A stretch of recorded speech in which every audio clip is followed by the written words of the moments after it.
Отбой.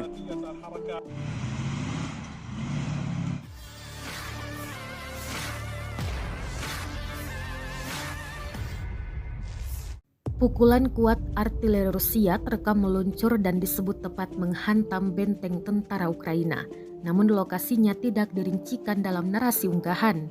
Rekamannya beredar di Telegram pada Jumat 12 Mei 2023. Tampak kru dari dalam dan luar mengerjakan peralatan tempur Rusia ini.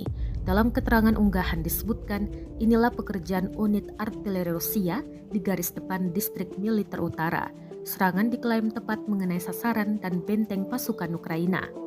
Diketahui pula perang yang terjadi di antara pasukan militer Rusia dengan Ukraina hingga hari ini, Sabtu 13 Mei 2023, telah berlangsung selama 444 hari. Konflik di antara negara bertetangga itu sampai saat ini terus berlanjut dan belum tampak tanda-tanda akan segera berakhir.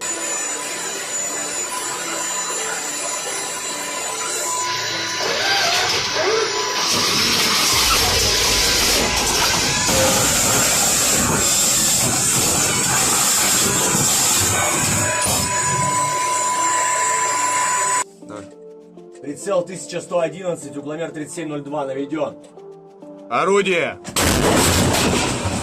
Выстрел. Прицел 325.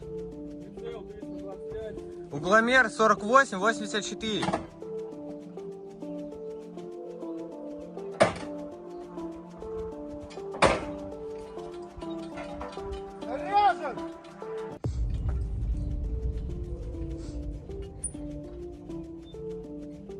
Наведен заряжен, прицел 325, Да, угломер 48-84. Да. Наведен заряжен. один огонь. Выстрел! Terima kasih sudah nonton. Jangan lupa like, subscribe, dan share ya.